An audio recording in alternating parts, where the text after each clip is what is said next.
আসসালামু আলাইকুম। 1990 সালে এরশাদ বিরোধী আন্দোলনের পর বাংলাদেশ একটি নতুন যুগে প্রবেশ করে। এরশাদ বিরোধী আন্দোলন এবং গণঅভ্যুত্থানে পরবর্তী সময় অন্তর্বর্তীকালীন সরকার গঠন হয়েছিল এবং তখন যে রাজনৈতিক সংকটের সৃষ্টি হয়েছিল সেই সময়ের মতো 2024 সালে এসেও একই ধরনের রাজনৈতিক সংকটে দেখা দিয়েছে। মাঝখানে 2008 সালের ঘটনা অনেকে বলবেন যে তখনও তো এরকমেরই সংকট তৈরি হয়েছিল। আপনি তাও বলতে পারেন যে তিনটি সময় যে অন্তর্বর্তীকালীন সরকার ছিল তারা মোটামুটি একই ধরনের সংকটের মধ্য দিয়ে গিয়েছে এবং একই সংকটের মোকাবেলা করে নির্বাচন দিয়েছে। আজকের আমার আলোচনার বিষয় আসলে এই সংকট নয়, আমি বলতে চাচ্ছি যে সংলাপে বাংলাদেশের রাজনৈতিক সংকট সমাধান হয় কি না আদৌ। 90 সালের পর 91 সালকে যদি ধরেন যে এর পরবর্তীতে বাংলাদেশের কোনো রাজনৈতিক সংকট সংলাপের মাধ্যমে সমাধান হয়নি। এর কারণ কি আসলে আপনারা দেখবেন যে আপনাদের নিশ্চয়ই মনে আছে যে 2006 সালে যারা আপনি একটু অতীতে মনে করে দেখতে পারেন যে 2006 সালে আওয়ামী লীগের মহাসচিব আব্দুল জলিল এবং বিএনপির মহাসচিব মান্নান ভূঁইয়ার যে সংলাপ হয়েছিল অক্টোবরে 2006 সালের অক্টোবরে, সেই সংলাপেও কিন্তু সমাধান হয়নি। সেই সংলাপে যদি সমাধান হতো তাহলে 2008 সালের এরকমের একটি অপ্রীতিকর ঘটনা বা সেনা সমর্থিত সরকার ব্যবস্থা আসতো না, মানুষের প্রাণহানি ঘটতো না। 2006 সালে নির্বাচন কমিশন সংস্কার সহ 29 দফা দাবিতে আওয়ামী লীগ এটি সংলাপের কথা বলেছিল। বিএনপি তখন ক্ষমতায় ছিল এবং বিএনপিকে প্রস্তাব দিয়েছিল আওয়ামী লীগ। আওয়ামী লীগ তখন দেশি বিদেশি বিভিন্ন লবিংয়ের মাধ্যমে বিএনপির উপর একটি চাপ প্রয়োগ করেছিল। বিএনপি পরবর্তীতে সংলাপ করতে বাধ্য হয়েছিল এবং দুই মহাসচিব মান্নান ভূঁইয়া প্রয়াত এবং আব্দুল জলিল তারা সংসদ ভবনে একটি সংলাপে বসেন। অক্টোবরের ওই সংলাপে আওয়ামী লীগ নির্বাচন কমিশন সংস্কার সহ 29 দফা দাবি পেশ করে বিএনপির কাছে।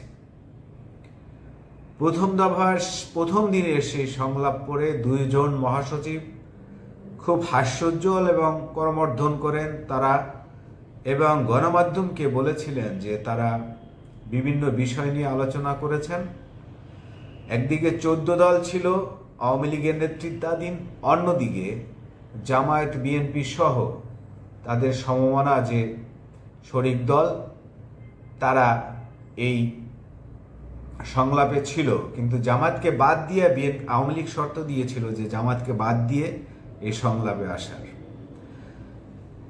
আওয়ামী লীগের সেই 29 দফার 6টি মানতে রাজি হয়েছিল বিএনপি। প্রথম দফা দুই মহাসচিবের আলোচনার পরে দ্বিতীয় দিনও আলোচনায় হয়। এরপর দুই মহাসচিবই বলেন যে দলীয় নেতাদের সঙ্গে বা শীর্ষ নেতৃত্বের সঙ্গে আলোচনা করে এ বিষয়ে সিদ্ধান্ত নেবেন। কিন্তু আমরা দেখলাম যে সেই সংলাপে কোনোই ফল আসলো না, উল্টো সেই বাংলাদেশে একটি সহিংস ঘটনা ঘটতে থাকে এবং মানুষের প্রাণহানির ঘটনা ঘটতে থাকে। পরবর্তীতে সেনা সমর্থিত সরকার যেটিকে বলা হয়, সেই ফখরুদ্দিন মঈনুদ্দিন সাহেবদের সরকার আসে। তারা প্রায় তারা নির্বাচন দিল, নির্বাচনে আওয়ামী লীগ ক্ষমতায় আসলো। বিষয়টা হচ্ছে যে রাজনৈতিক দলগুলো, আমাদের অতীত ইতিহাস বলে, সংলাপে কোনো সমাধান আসলে দিতে পারে না। তারা যতই আলোচনা করুক, তারা সব সময়ই সালিশ মানেন, কিন্তু তালগাছটা আমার, এইভাবে তারা সংলাপে বসেন। এই জন্য কোনো কিছুই সমাধান তারা করতে পারেন না। এই যে বর্তমানে যে সংকটটা তৈরি হয়েছে 2024 সালে, আমার বারবার সেই 2006 সালের বিএনপির মহাসচিব মান্নান ভূঁইয়া এবং আওয়ামী লীগের মহাসচিব আব্দুল জলিলের সেই সংলাপের কথাই মনে পড়ছে। আপনারা দেখুন যে কত জুলাই আগস্টে কত মানুষের প্রাণহানির ঘটনা ঘটল, তারপরও কি আমাদের রাজনৈতিক দলগুলোর ভিতরে কোনো বোধোদয় হয়েছে যে দেশের রাজনৈতিক সংকটের সমাধান রাজনীতিবিদরা দিতে পারেন না? তৃতীয় কোনো পক্ষ, কোনো আমলা, কোনো সুশীল সমাজের লোক অথবা কোনো বাহিনীর এই সমাধান করতে হয়। এর চেয়ে লজ্জা রাজনীতিবিদের জন্য আর কি হতে পারে? আজকের আমরা দেখলাম যে যমুনায় অন্তর্বর্তীকালীন প্রধান উপদেষ্টা ডক্টর প্রফেসর মোহাম্মদ ইউনূসের সঙ্গে বিএনপি, জামায়াত ইসলাম, এনসিপি আলোচনা করেছে সংকট উত্তরণের জন্য। কিন্তু তারা যখন আলোচনা শেষে এসে বক্তব্য দিচ্ছেন, তারা কি আলোচনা করছেন, কি দাবি জানিয়েছেন প্রধান উপদেষ্টার কাছে, দেখবেন যে যে যার জায়গায় কিন্তু অনড় রয়েছে। অর্থাৎ আপনারা বলছেন সমস্যার সমাধানের জন্য, সেই সমস্যার সমাধান তো আর হচ্ছেই না, বরং আরো জটিল হচ্ছে মনে হচ্ছে পরিস্থিতিগুলো। কেউ বলছেন অমুক উপদেষ্টা অমুক লোককে বরখাস্ত বা বহিষ্কার করতে হবে, বাদ দিতে হবে। পাল্টা অভিযোগ আসছে অমুককে বাদ দিতে হবে।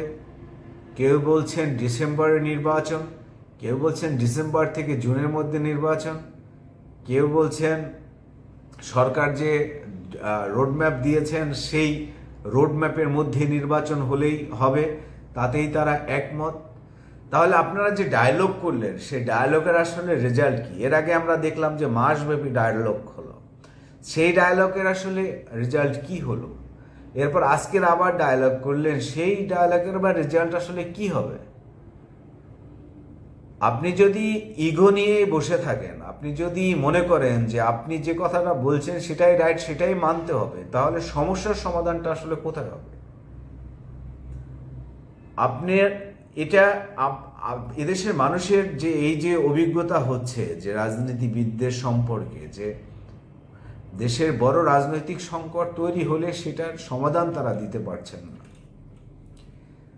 আগামীতে যে অনিশ্চয়তা আরো তৈরি হবে সেটি কিন্তু আজকের বিষয়তে আরো স্পষ্ট হলো। আমরা যখন দেখলাম বিএনপি বের হয়ে এক ধরনের কথা বলছেন, তাদের যে জায়গায় তারা আছেন, জামায়াত ইসলাম তারাও বের হয়ে তারাও বলছেন তারা তাদের সেই আগের জায়গায় আছেন, সরকারও বলছেন যে ডিসেম্বর থেকে জুনের মধ্যে নির্বাচন হবে, তা এক কথার মানুষ।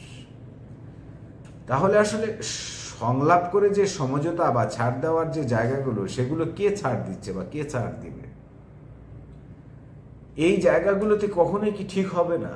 বাংলাদেশে আসলে কত মানুষের প্রাণহানি হলে এদেশের রাজনীতিবিদদের বোধোদয় হবে?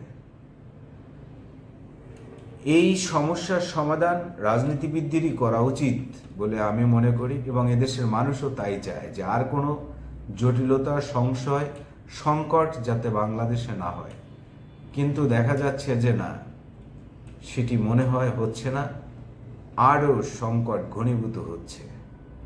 আগামীকালকে অর্থাৎ রোববার আরও রাজনৈতিক দলের সঙ্গে সংলাপ করবেন প্রধান উপদেষ্টা। সেখান থেকে পরবর্তীতে গভর্নমেন্ট একটি সিদ্ধান্ত হয়তো জানাবে নির্বাচন কেন্দ্রিক। কিন্তু সেই সিদ্ধান্ত কি সকল রাজনৈতিক দল মেনে নেওয়ার প্রস্তুতি আছে? আমার তো মনে হয় নেই। তাহলে কি হবে? তাহলে কি বিএনপি সহ অন্য রাজনৈতিক দল যে বড় আন্দোলন যাওয়ার ঘোষণা দিয়েছে সেদিকে যাবে? আবার কি দেশ আরো অস্থিতিশীল পরিস্থিতি সৃষ্টি হবে? এই সব প্রশ্ন ঘুরপাক খাচ্ছে এবং বাংলাদেশের আসলে যে এই সমস্যার সমাধান হয় একটি স্থিতিশীল পরিবেশ কবে তৈরি হবে সেটি এখন প্রশ্ন।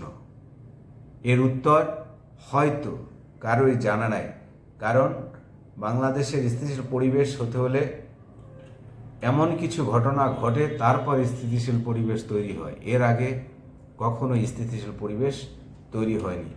তবে সেদিকে যাতে না যাক সেই আশা রেখে আজকে